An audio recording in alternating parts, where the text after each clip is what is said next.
दोस्तों, हमारे चैनल दर्पण ज्ञान यूट्यूब चैनल में आप सभी लोगों का स्वागत है। दोस्तों, आज का प्रसंग बहुत ही मार्मिक और ज्ञानवर्धक है। आज का प्रसंग है, किस्मत का लेख कभी मिटाए से मिट नहीं सकता। देखिए दोस्तों, गंगा नदी के किनारे एक कुटिया में याज्ञवल्क्य नाम के मुनि अपनी पत्नी के साथ कुटिया में रहते थे। उनकी कोई भी संतान नहीं थी। दोस्तों, दोनों को संतान की बहुत ही कामना थी। अतएव दोनों पति पत्नी संतान प्राप्ति के लिए हमेशा ईश्वर से प्रार्थना करते थे। दोस्तों, एक दिन मुनि जो थे नदी के किनारे अपने दोनों हाथ फैलाए हुए ईश्वर से संतान प्राप्ति हेतु कामना कर रहे थे। दोस्तों, तभी आकाश में उड़ता हुआ एक कौवा उनके ऊपर से गुजरा और कोई ने अपनी चोंच में नन्ही सी चुईया को दबाए रखा था। दोस्तों, मुनि के ऊपर से गुजरते हुए कोई की चोंच से वो नन्ही सी चुईया मुनि के हाथों में जा गिरी। दोस्तों, जैसे ही मुनि ने चुईया को देखा तो उन्होंने सोचा, अवश्य ईश्वर ने हमारी प्रार्थना को स्वीकार कर लिया और ये चुईया संतान के रूप में प्राप्त की है। अब दोस्तों, याज्ञवल्क्य ने क्या किया कि चुईया को एक सुंदर सी कन्या का रूप दे दिया और उसे वो अपने घर ले गए। दोस्तों, घर आने के बाद अपनी पत्नी को दे दिया और बोले, ईश्वर ने यह कन्या हमें प्रदान की है, यह आज से हमारी पुत्री है और इसके पालन पोषण का संपूर्ण दायित्व हमारा है। दोस्तों, मुनि की बात सुनकर पत्नी ने भी उस कन्या को अपनी पुत्री के रूप में स्वीकार कर लिया। तब से वह कन्या मुनि के आश्रम पे रहने लगी। अब दोस्तों, धीरे धीरे समय व्यतीत हुआ। अब वह कन्या जब जवान हुई तो मुनि की पत्नी को उसके विवाह की चिंता होने लगी। दोस्तों, एक दिन मुनि की पत्नी ने मुनि से कहा, अपनी पुत्री के लिए कोई अच्छा सा वर ढूंढिए, क्योंकि अब बेटी सयानी हो चुकी है। दोस्तों, कुछ देर विचार करते हुए मुनि ने यह सोचा कि सूर्य देव ही उनके पुत्री के लिए सबसे श्रेष्ठ वर होंगे।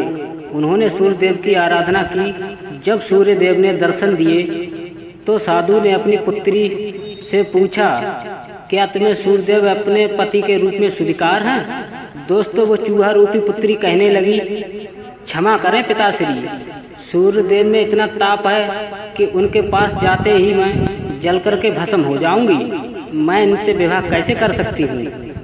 कृपा करके कोई आप मुझे दूसरा वर ढूंढिए।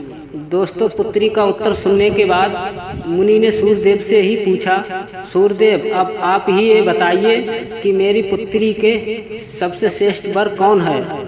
दोस्तों, मुनि की बात सुन करके सूर्यदेव कहने लगे, मेरे अनुसार मेघ तुम्हारी पुत्री का योग्य है, क्योंकि मुझे उनमें ढकने का सामर्थ्य है। दोस्तों, इस प्रकार मुनि ने मेघ से प्रार्थना की और उनके दर्शन देने के बाद उन्होंने अपने पुत्री से पूछा, क्या बेटी, क्या तुम्हें मेघ अपने पति के रूप में स्वीकार हैं?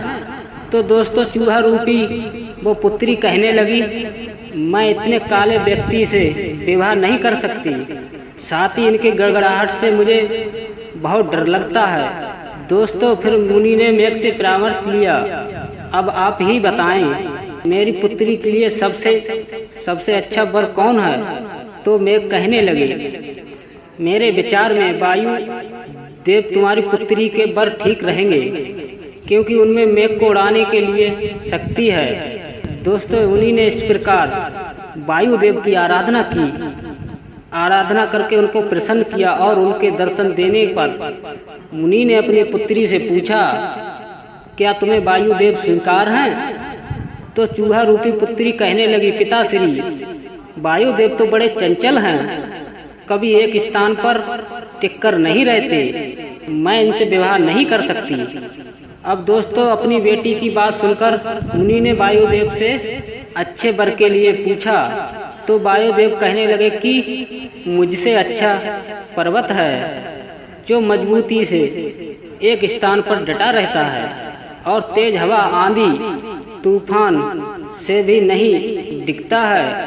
अब दोस्तों, मुनि पर्वत पर सुनने के बाद जब पर्वत के पास गए और पुत्री का विचार पूछा तो पुत्री कहने लगी, ये तो बड़े कठोर हैं, हृदय के हैं, मैं इनसे विवाह नहीं कर सकती।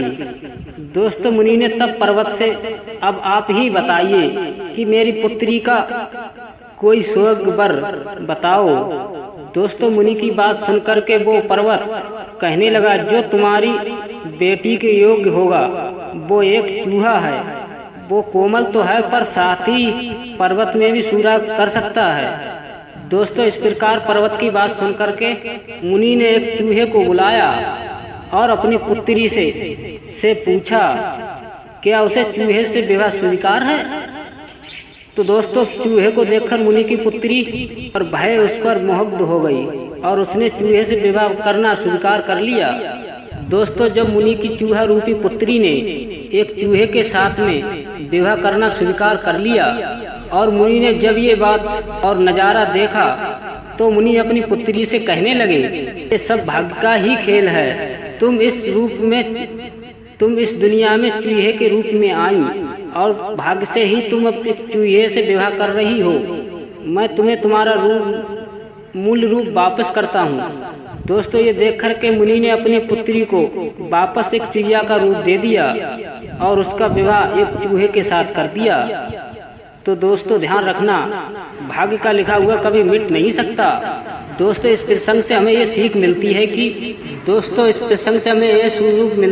भाग्य रूप परिवर्तन हो जाने पर कभी भी आंतरिक रूप परिवर्तन नहीं होता। तो दोस्तों हमारी कहानी कैसी लगी हमें कमेंट करके जरूर बताएं। जय श्री कृष्णा, राधे राधे।